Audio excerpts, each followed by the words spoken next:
Good morning, everyone. All right.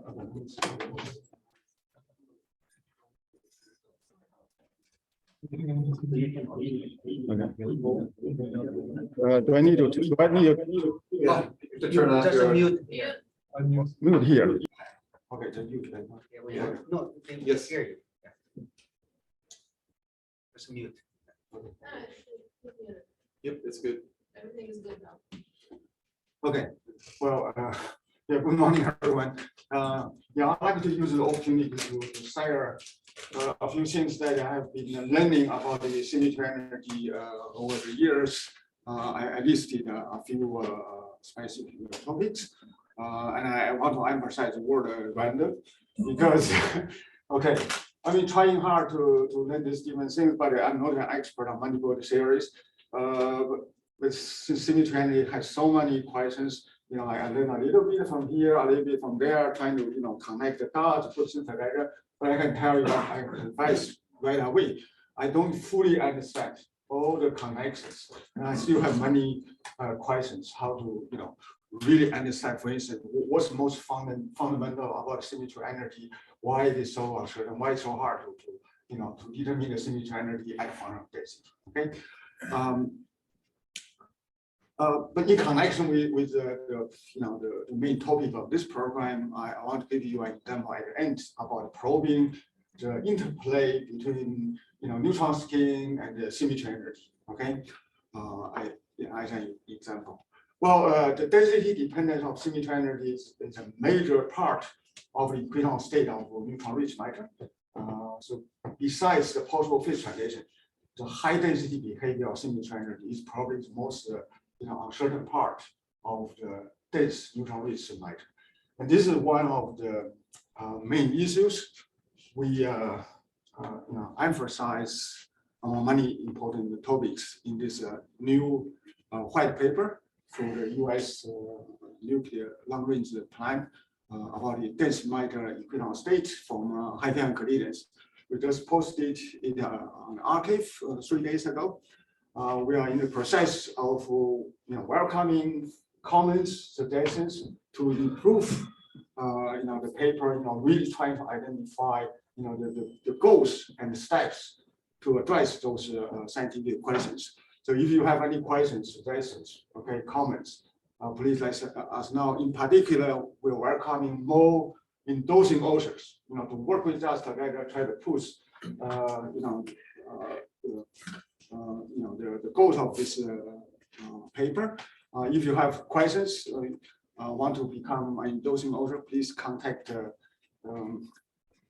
Niska sitting there. Her office. Yes. Okay, everybody knows Niska. I hope. Yeah, just you know, you can tell her right away you want to be an author on this. This will put you here. Since we're update the paper within 2 weeks. Okay, so within 2 weeks, send her an email. Your name will be put there. Okay, you will be responsible for every question in the paper, of course. Okay. Okay. So let me. Okay, so we have okay, especially people here, you have been seeing this phase diagram, you know, millions of times. So what's new? What do we want to do? We want to learn how everything on this phase diagram of the temperature versus chemical potential as a function of isospin asymmetry. You know, normally people plot this axis as the isospin chemical potential, which is basically the product of symmetry energy and isospin asymmetry. So in order to learn how everything on this phase diagram will evolve as a function of chemical isospin chemical potential, we need to understand the density dependence of symmetry energy. And in okay, so in experiments, by looking at isospin effects in observables in nuclear structure or collisions, you know, between two hypernuclei or two neutron stars, we can learn about you know, how the pressure, okay, change as a function of density. In particular, the difference between the pressure in pure neutron matter and symmetric matter. This is sometimes called asymmetry pressure. If you know how the asymmetry pressure change electron density. You do an integration, you get the density dependent symmetry energy with respect to some What is reference. P and it's a pure. Yeah, the pure neutron matter, symmetric nuclear matter. Okay, so the symmetry energy is really probing the difference between these two extremes. So if you look at it in terms of energy per nucleon, this is your equation state energy per nucleon in symmetric matter. This is in pure neutron matter. The difference is the symmetry energy. So symmetry energy just matters how much energy cost you have to pay in order to make your system more and more neutron rich. Several of you have talked about the slope parameter error because the pressure of symmetric matter and normal density is 0. So the slope parameter of symmetry energy measures the pressure of pure neutron matter. Okay. Of course, our main interest is to study how the symmetry energy change as a function of density. Okay, just to remind you of a few terminologies and definitions of quantities we use in describing the equatorial state. Well, okay, so many people have their own favorite many-body series. You can calculate the equatorial state, and then you can compare your prediction directly with experimental observables, and then you can make some conclusions. So very common, we characterize the equatorial state in terms of, for instance, the curvature, skewness, and the kurtosis of symmetrically matter equatorial state, and using the slope of symmetry energy, curvature of symmetry energy, the skewness of symmetry energy to characterize the equatorial state of symmetry energy. So, for instance, this parameter Jsim measures mainly the density dependent on symmetry energy somewhere between 2 and 3 times normal density. Okay, so these are parameters we use. We have some rough constraints on these parameters. Now, people have been working really hard trying to constrain some of these parameters. In particular, we have been hearing a lot about the slope parameter error. Before 2016, that's before the first neutron star murder event was detected, there were at least 53 independent analyses of various observables, mostly from terrestrial experiments like masses, deformation, quotable deformation, electron quotable deformation of hypernuclei, flow, including both direct flow and different flow of nuclear matter. By that time, we know the symmetry energy should be roughly around the 58 plus minus 28 MeV. So this is band coming, we know by 2016. After we observed the first 2 neutron star murder events, up to 2 years ago, there were at least 24 independent analyses using different many-body series. They extracted the symmetry energy roughly in this range. The average value of this 24 analysis is about 58 plus minus 19 MeV. So the average value is about the same as what we knew before. The error bar is is smaller than what we knew before. Okay. Well, some people were saying, well, maybe this is somehow biased because when people analyze the neutron star, they already use some information we knew. For instance, the magnitude of symmetry energy and normal density is around 32 MeV. That information actually was used in many of these analyses. Also, people are saying, well, you look at it, what people knew, 53 analysis tell you roughly the symmetry energy is the slope is around 60 MeV. So that might influence some of the analysis. So that could be true. Okay. Now, if you look at more recent analysis, say, for instance, we have learned from Paul's talk, people at the Michigan State analyze the difference in charge radii of these 2 mirror nuclei. They extract symmetry energy at this point. The P-Rex 2 result has been shown several times, give you 106 MeV here.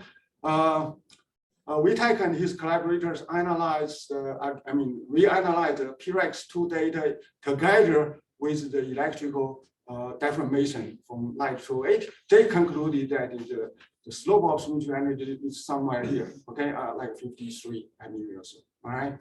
Now, yes. Is there no error bar on this? This one, this is plus minus 8 MeV, and somehow it's That's optimistic, isn't it? yeah, I think it's a 54 plus minus 8 MeV from their analysis. Okay. So it's like a okay, small compared to the size of the symbol I use. Okay. Now, okay, if you look at the recent paper posted by Latimer like a week ago, he analyzed using a liquid joke model. Okay, in liquid joke model, the size on the skin can be related to the ratio of the volume symmetry energy and surface symmetry energy, and then you can get information about the electron skin.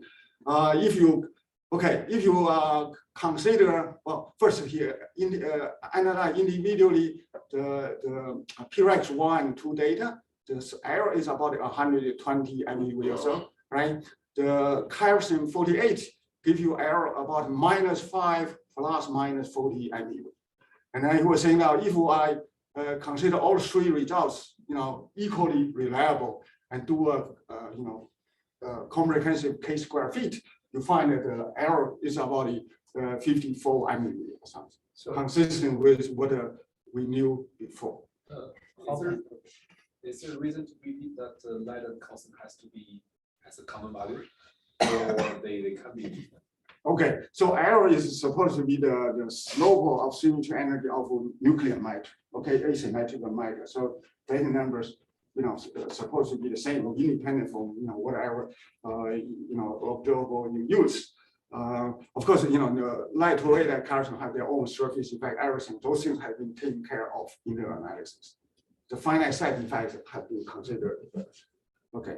So then this basically is coming from the top square and bottom square to get the middle square. Right. How can they? How do you understand the error bar? How do you handle the error bar? In a sense, huge error bar in the top and. Okay. I do. Okay, so I have to go back to look at it in his paper. He do a global K-square fit. But that means it involves some other information, right? In order to get to the sum. Okay. That is how you get, start from this huge error bar here and get to a small error bar by consider all of them. That's something I don't understand. Probably you have an answer. No, that's usually what students get.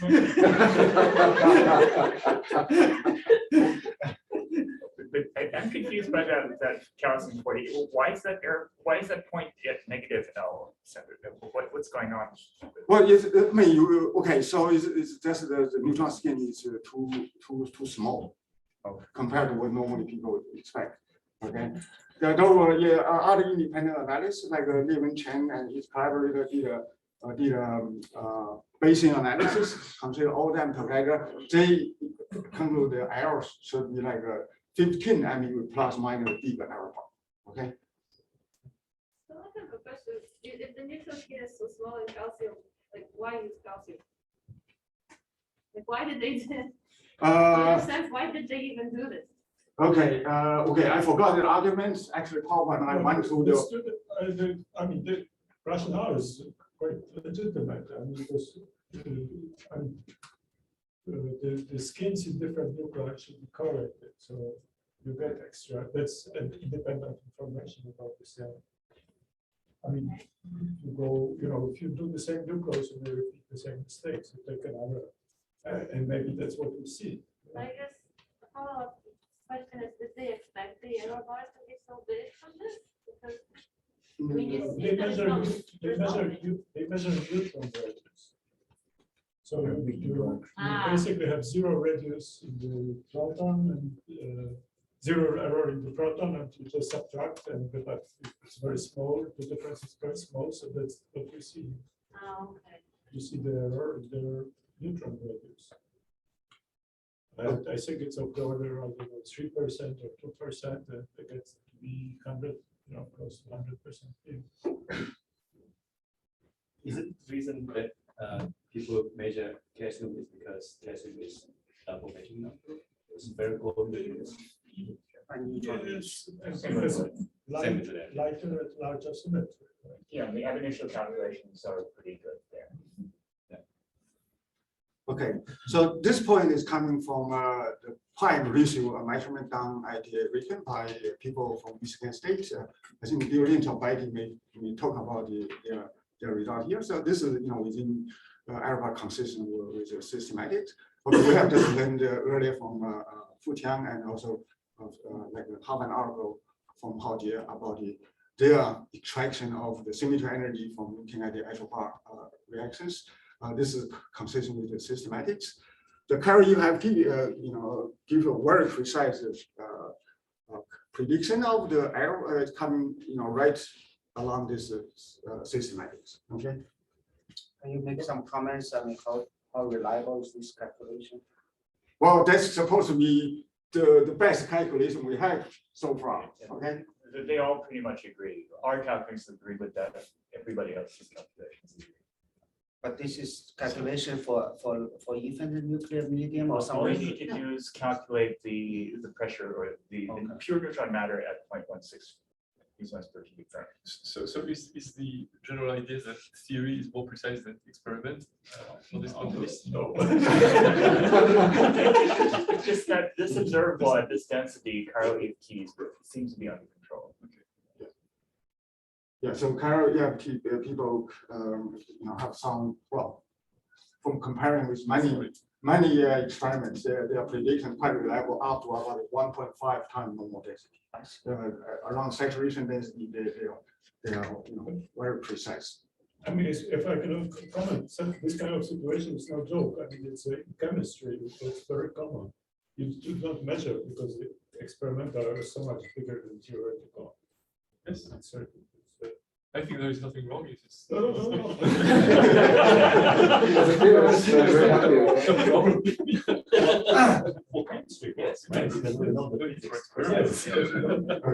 But These are particular cases. then you go to higher density, this method also starting to. Okay, that's the- coming. Okay, this is good news at this point. Yeah, I should add one additional point that it's the neutron matter that makes it much more reliable. Once you put in the protons, you get more systematic errors. Right.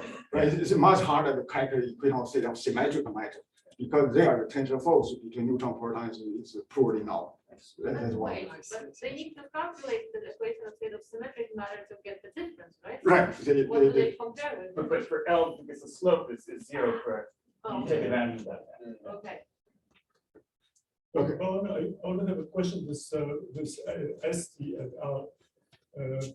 Is it really that experiment? Because if you took it from Zhang and Lynch paper, I think if you look deep, you see it's actually Yuan Chen and Zhang, maybe the paper which was quoted, and it's from Fopai.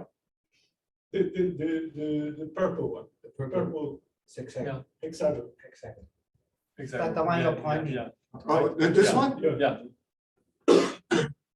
Well, anyway, No, I think this is from Bill Lynch's PRL it is, paper. but okay. Yeah, they Okay. they are like a little higher than the systematic, but below the P-Rex data. So I think this is accurate. This is from their PRL. Okay.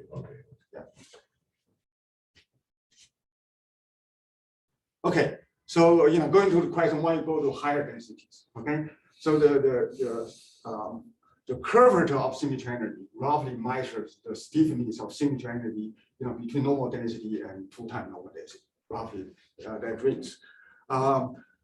Okay, the earlier systematics from 2017 by Mandel and so on, they analyzed like over 520 available calculate from relative mean field model and the Skirm Hartley form. Okay, and then try to use available data at the time to make constraints.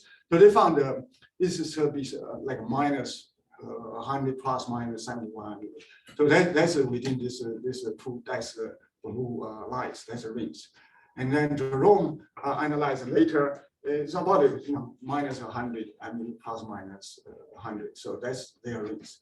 The new analysis to up to 2021, there were total like 24 analysis, but only 16 of them reported the curvature of symmetry energy because some of the analysis just compare was a higher order term and so on when they did their analysis. But anyhow, you see the idea. Okay, for neutron star is around minus 107 MeV plus minus 88 MeV. You see the large spread out compared to what we know about the error parameters, right? Okay, there's no systematics for even higher order parameters. Okay, that's basically the symmetry, the situation. All right, now you may wonder, there has been so many reports about neutron stars and what we have, why neutron star data can only help us to constrain the high density signature energy beta, like the pacing beta. Well, first, I mean, the data itself, okay, has a large error bars. For instance, from the nicer observation of 1.4 solar mass neutron stars, you see the 68% counter. It's spread out in a big range.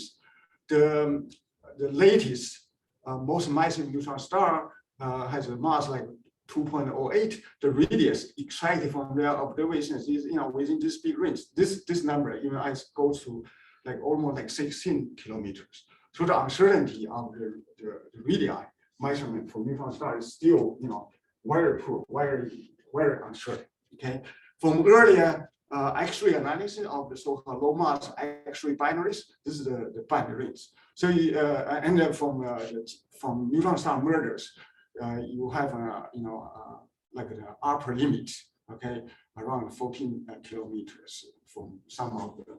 So the data itself, these are noted the low data. This is like second data already. Okay, the radii from spread out a lot. Okay, so if you look at it, okay, so the LIGO reported the maximum and lower 90% boundary for the tidal polarizability of neutron stars, and people do their neutron star calculations, calculate the correlation between the tidal polarizability and the radius. You get more or less like a universal kind of correlation. So by using the upper and lower boundary and 90% confidence level, you can then infer what is the upper limit of the radius and lower limit of the radius. So these are some of the analysis done by different groups. Roughly the radius is around 12 kilometers. Okay, these two analyses actually use the raw data from LIGO, and they the radius they inferred is around let's say from the original LIGO paper is around 11.9 plus minus 1.4 kilometer, and then the real analysis independently done by another group give you like a 10.8 plus minus this number. The earlier low mass X-ray binaries give you a radius around 11.7 kilometers. So one can use this kind of infer the radii as a data to do, say, a Bayesian analysis. You construct the equatorial state, you run your TOV solver, and then you compare your predicted radius with your observational data, and then try to put a constraint on the equatorial state parameter you use, right? So this is a list of the range of those equatorial state parameters as the prior of your Bayesian analysis, and then you can see how the observational data, the radii, will help constrain the equatorial state parameters. So here is an example. In the previous slide, the M stands for the model parameters. M, the curving M. Okay, so yeah, this is like the model parameter size. Yeah. Okay, so okay, so if you look at it, the two parameters for the symmetric nuclear matter equations, this is the K note. You start from prior range like this one. The constraints, I mean the radii of neutron stars doesn't constrain the K note. Okay. But since in the Bayesian analysis, you also put an additional constraint saying that your equatorial state has to be able to support a neutron star with 2.01 solar mass. Then put a constraint on the high density parameter for symmetric matter equatorial state. So the J node parameter get strongly constrained. You start from prior range like this, and then your final posterior peaks around say minus 200 MU or so, right? So put this together, then your symmetric equidistant state coming out of the Bayesian analysis is within this red range. So compared to the prior, you do see a strong effect. Your equidistant state symmetry might be strongly constrained by the requirement that your equidistant state has to be stiff enough to support a neutron star with 2 times solar mass. For the symmetry energy parameters, both the L parameter and the K-sim get significantly constrained, right? But look at the different scale for K-sim and L. So, but the J-sim parameter characterizing the symmetry energy around 3 times normal density is not constrained, because we start, say, from a prior uniform prior like this one, and then you find that your posterior PDF peaks at this upper boundary.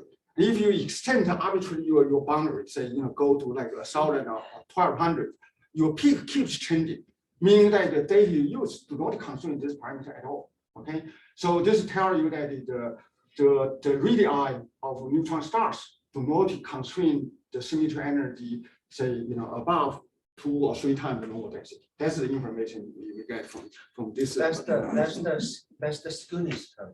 Right. So tend to means start to bend somewhere. Right. Yeah. So if you modify that parameter, you find that your symmetry energy around 3 times density gets significantly modified. So it's a parameter characterizing the high density behavior of your symmetry. Also for the L, the prior seems to have been too narrow on the low end, right? Yes, so this one, also there are correlations among these different parameters, and so you see some effect, but it doesn't give you a sharp peak. Okay, now this is the Bayesian analysis. Okay, it's very Bayesian analysis very popular. Everybody uses it doing all kinds of analysis. But one thing I want to mention is that it has its disadvantage. If you look at the neutron star radii data, okay, from different observations, they are spread out, so broadly in different ways. If you do a Bayesian statistical analysis, okay, just mixing them up. Of course, you can do individual analysis using only one set of data and then make a comparison. But if you do a comprehensive analysis, they are just mixing up. You don't see clearly which observable, which boundary constraint what.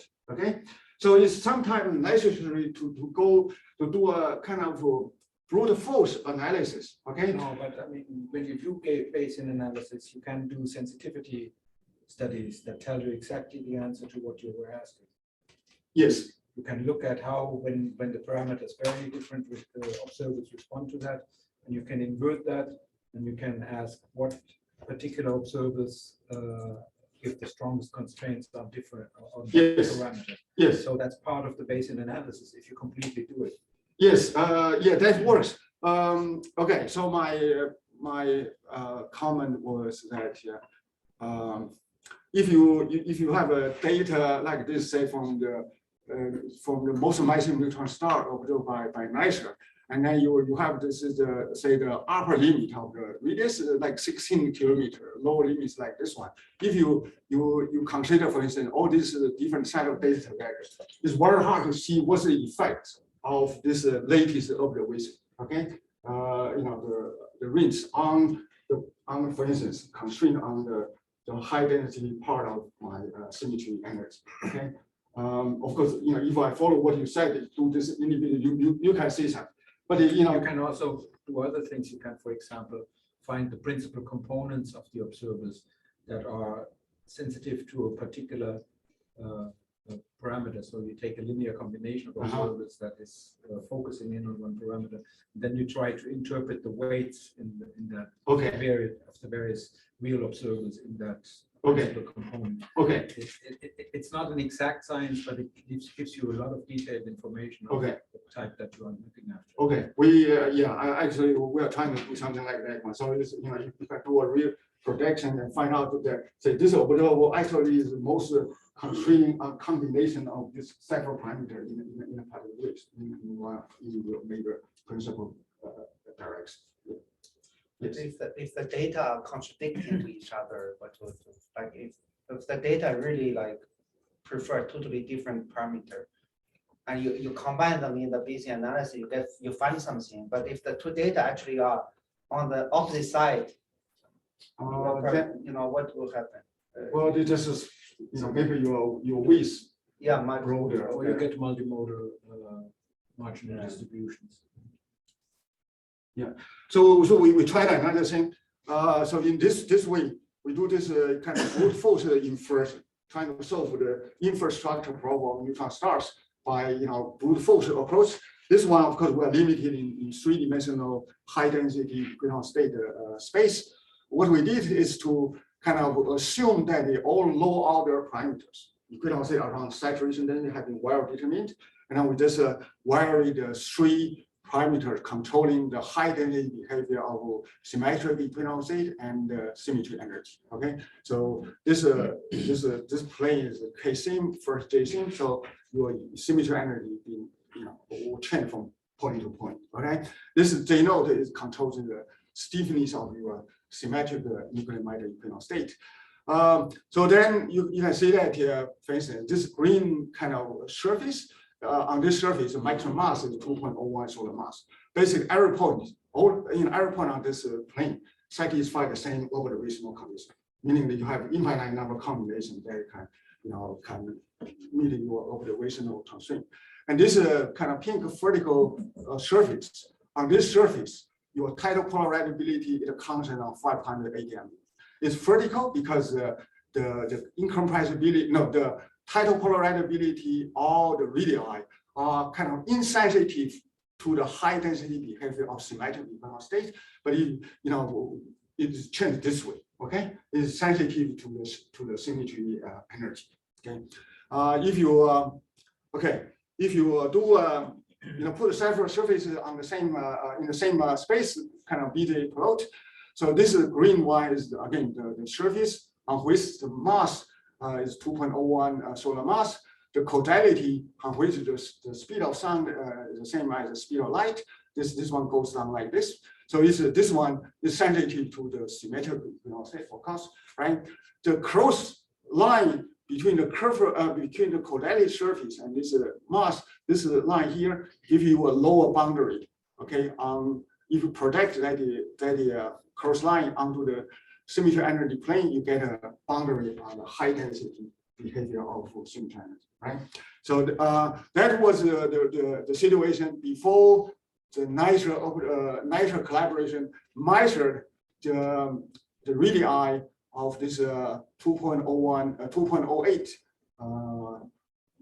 solar mass neutron star. Okay, so this 2.01 is a lower limit.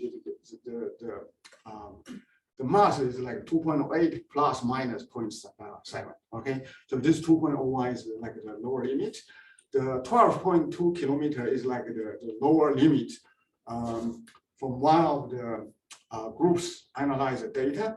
So within NITRA, they have two groups analyzing the same data taken by them, and they found that the resulting radius are somewhat different. Right, so we consider this difference as a systematic error. Is people analyzing the same observational data, taken by themselves, and they found that this is a difference, right? So we take, for instance, using the report from Miller, using the lower limit of the radius, this blue surface. You see this blue surface is lower limit, and it crosses with the causality surface at this line here, right? So now this new boundary is here along this line here. Okay, so doing this kind of things, you can see, how the lower limit on the radius will affect what you can learn about the boundary on the symmetry energy. Okay, this is the kind of exercise we did.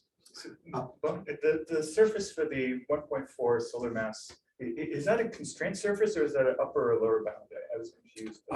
Okay, so this is also the say.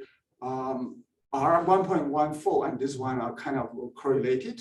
Okay, you can. Okay, well, I think we use two different sets of the way. This is lambda 1.4. This is the upper limit for the tidal polarizability. Which this vertical line here.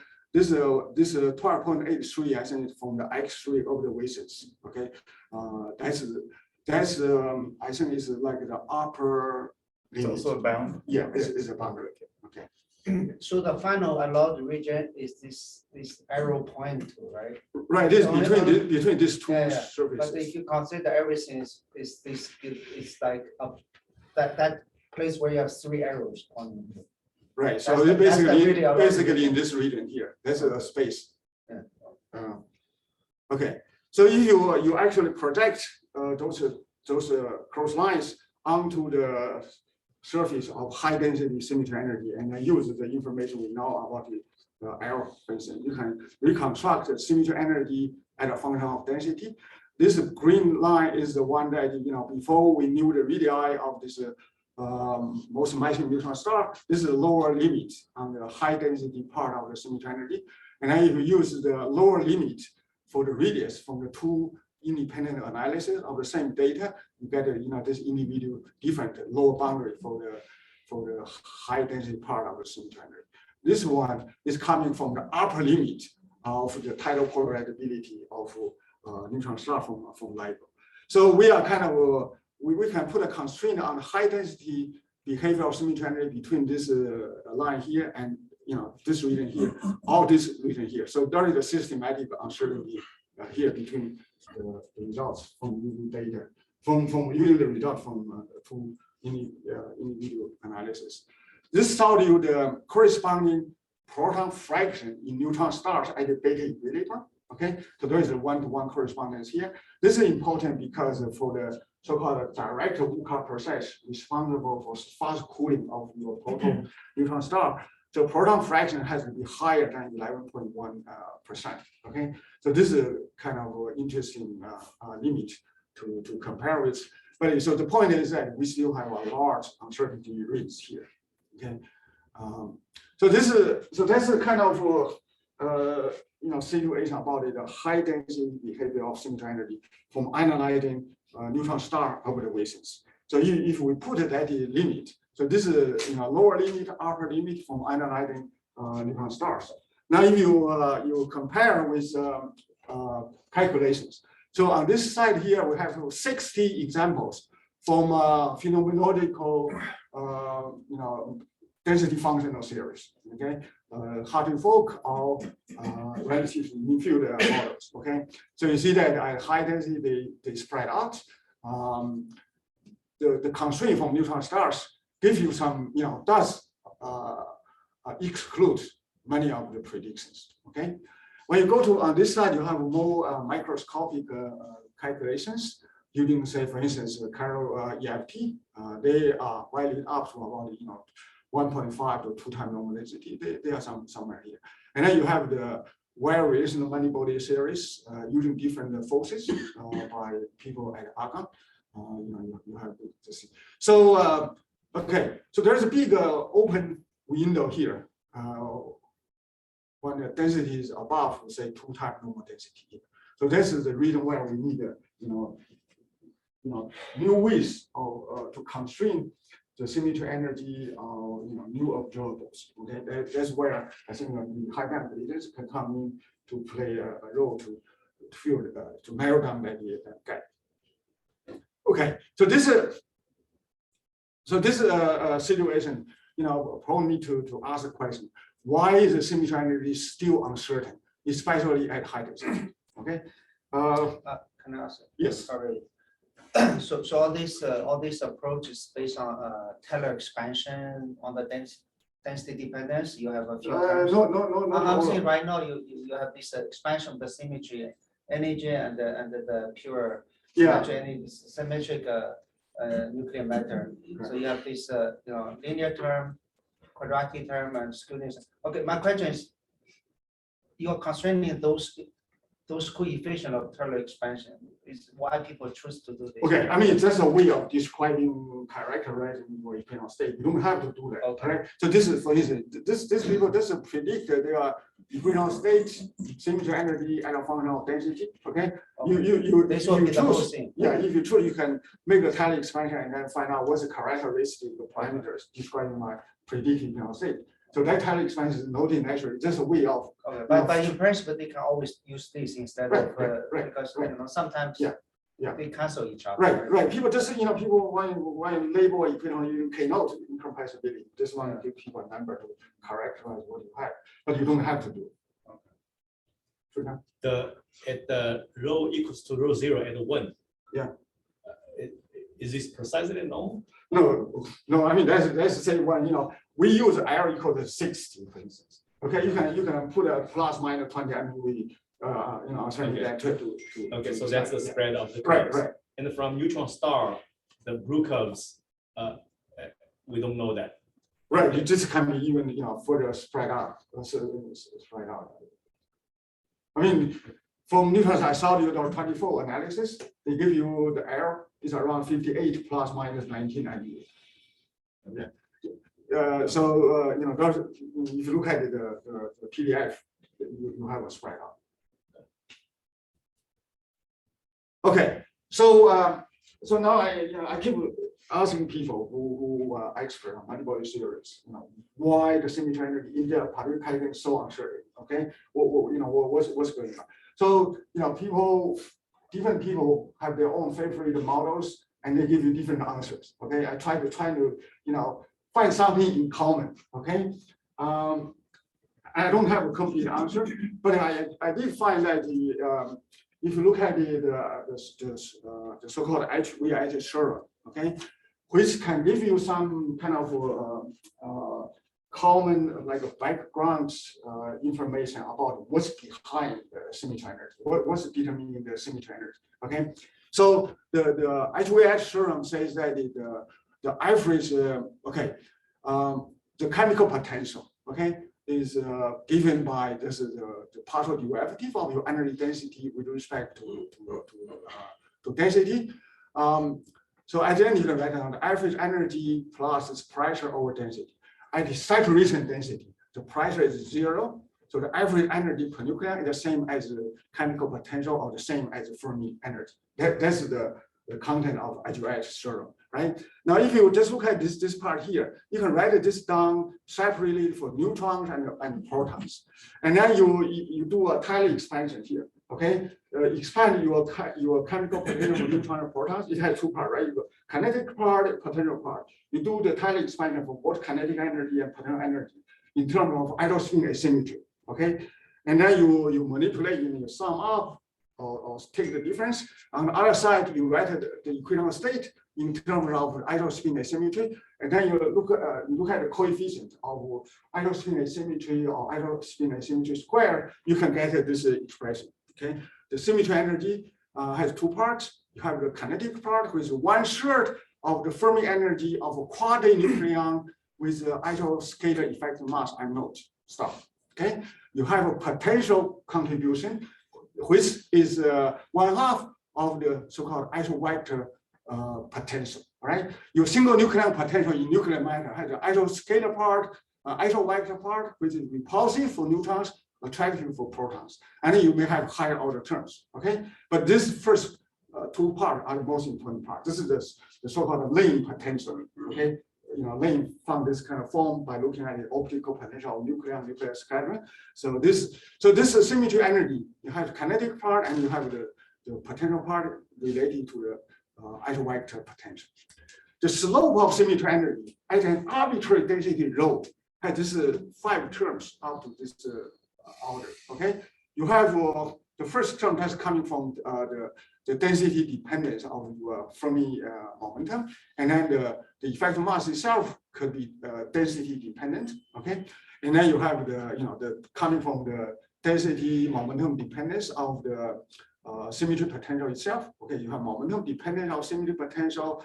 This is coming from the density dependence of the Fermi momentum. So you have this many terms. Now you think about the different many-body theories. Okay, each model, okay, give you different combinations. Some of them have all of them. Some of them only have few of them.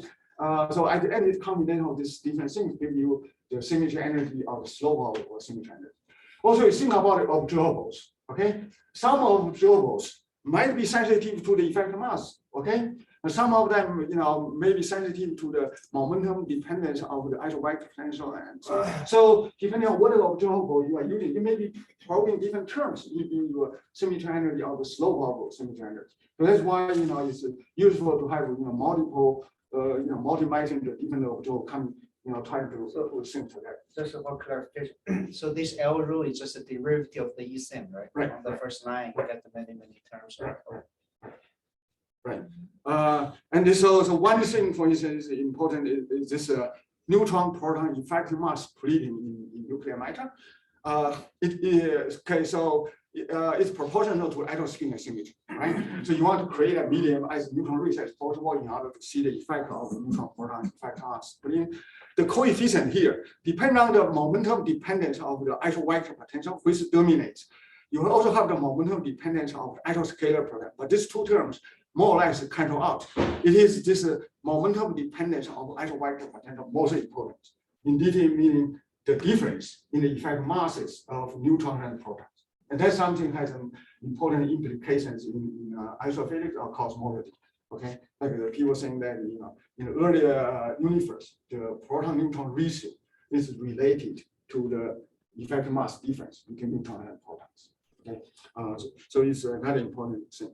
All right.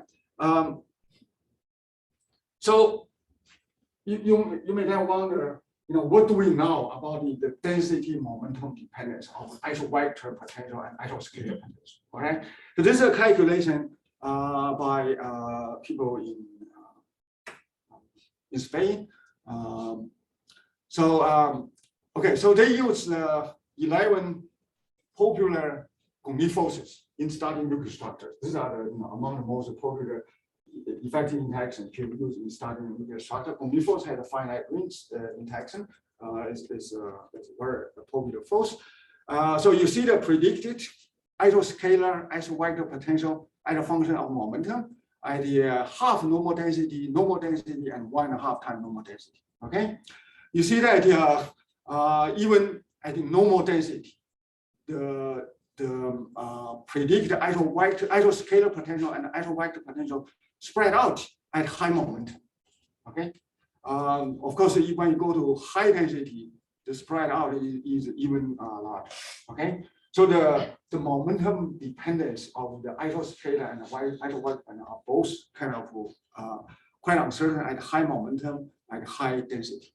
Now we do have some constraints at normal density about the isoscalar potential and isovector potential. So for instance, the isovector potential from optical model analysis. So in this range here, I'm going to talk about this how this range is coming from, right? But the band is very broad, doesn't consume too much at high density. There's no constraint at high density. So this is kind of situation. Now if you use this potential. So why all the curve cross at that point? At this point here? Yeah, what is special? This is okay. Why all cross at the okay, I don't have an answer right away. Is it because it's constrained by data? I mean, in order, they need to agree on what finite nuclei look like.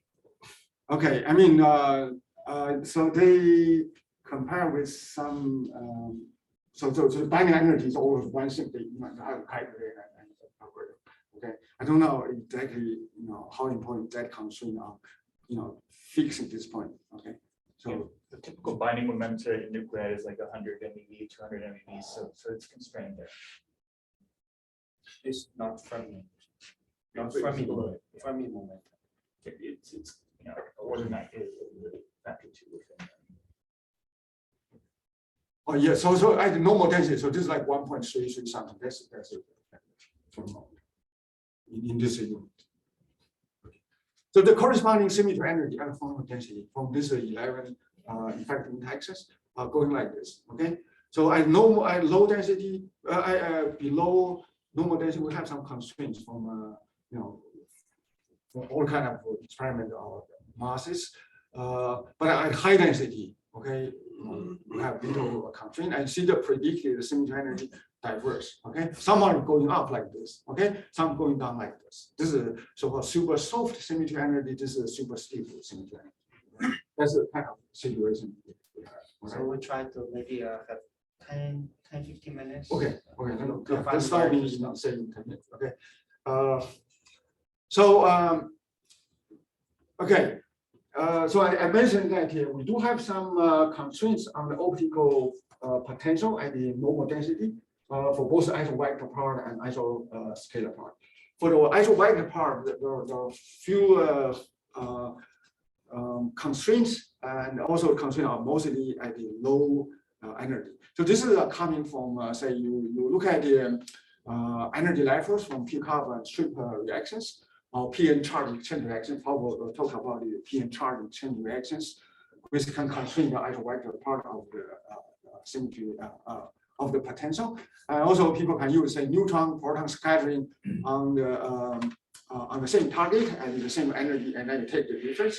Or you can proton scattering on isotopes of the same element, right? So they extract the symmetry potential as a function of incoming energy of your projectile. So these are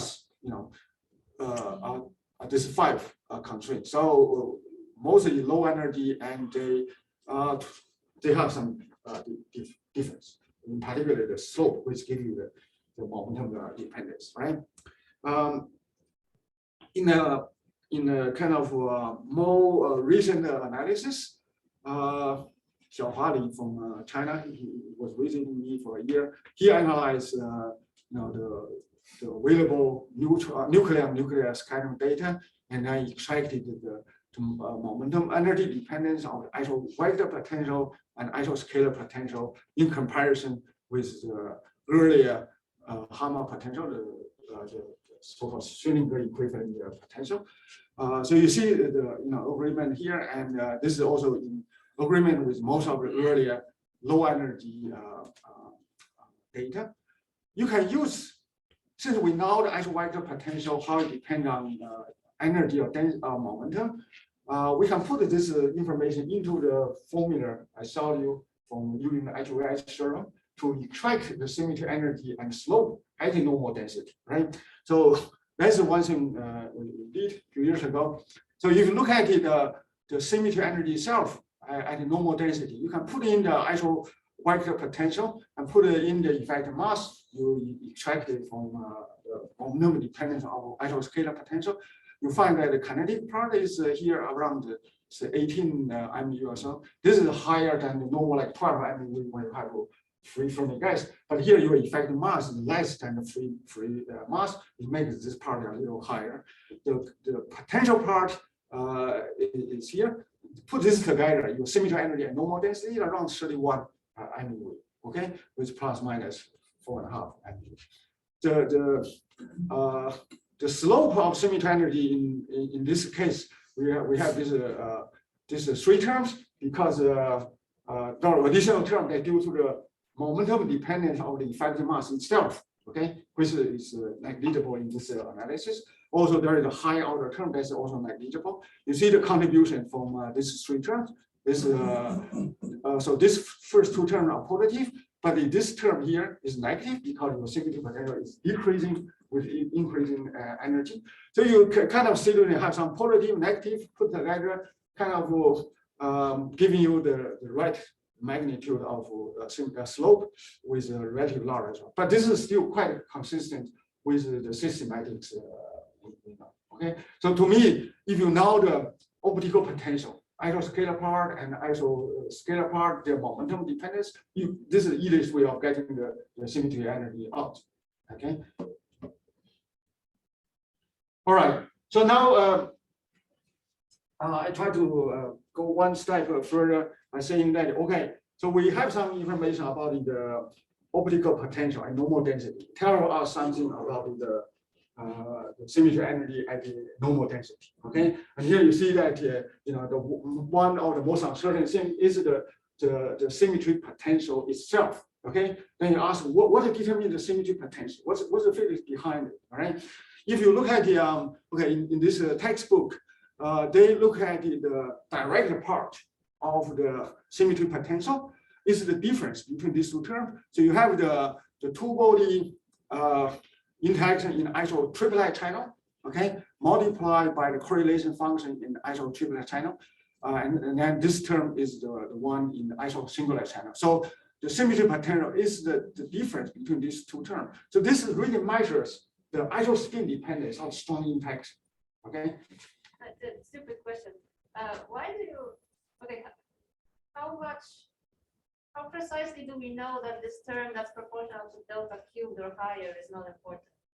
Because I don't understand the assumption that it goes like delta squared. It may be like that for small deltas, but why would it go like that for delta equals 1, right?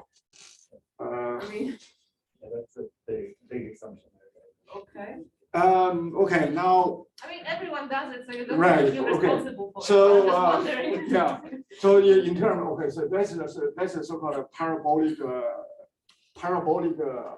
empirical parabolic law of the equation of state of asymmetric matter.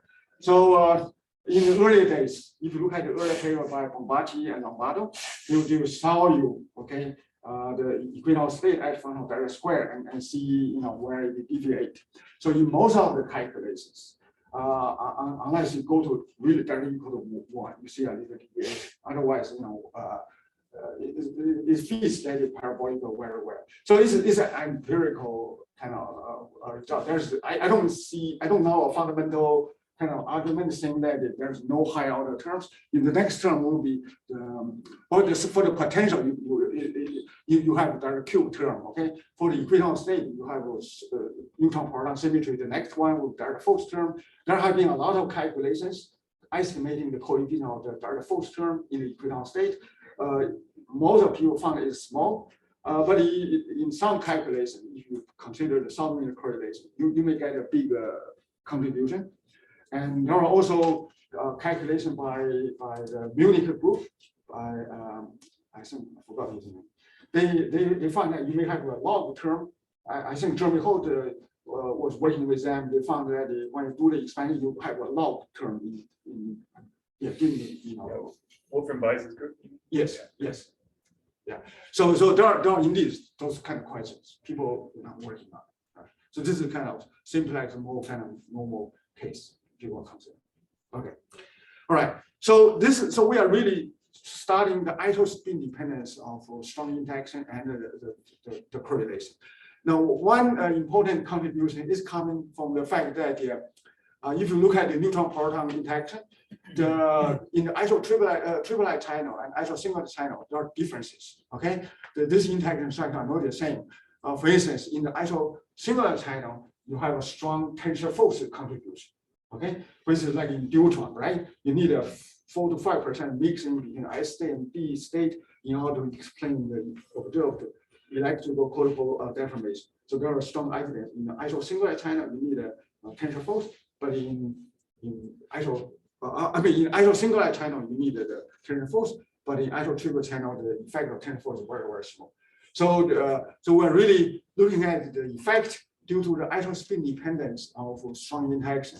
That's calling the symmetry potential, and is a density momentum dependent. That will lead to the difference in symmetry energy, and then if you put in a tensor force, considering the effect on subunit correlation. The subunit correlation mainly due to the tensor force, which will affect both the kinetic part and potential part of the symmetry energy. You want me to continue or stop here? You finished this slide already? Kind of, maybe let me just introduce the next slide. I know also. Okay, maybe, yeah. So this is the Bombaci paper I was mentioning, right? So people found that the symmetry energy, okay, is really dominated by the isosingular channel, right? So you calculate the potential energy as a function of isospin symmetry, going from 0 to 1, okay, from symmetric matter to pure neutron matter. You find that in the isotriplet channel, this doesn't change, okay, doesn't change much, okay. Since the symmetry energy is a difference between pure neutron matter and symmetric matter, so this channel contributes little to your symmetry energy, okay. This is actually exactly what this group in whole and found, if you look at the contribution from the isotriple channel to the symmetry energies, it's a little below 0, but it's almost very small.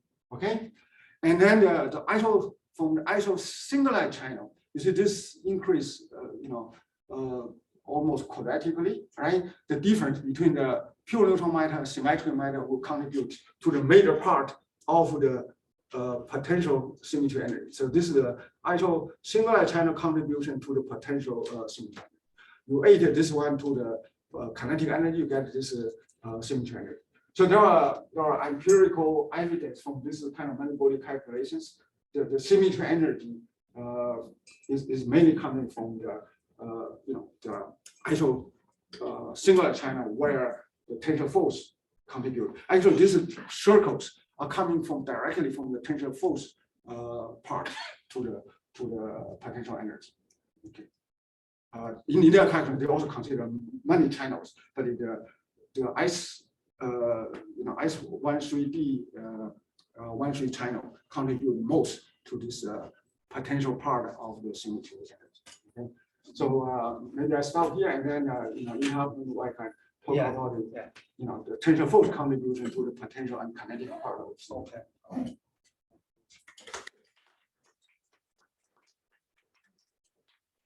More questions for material so far?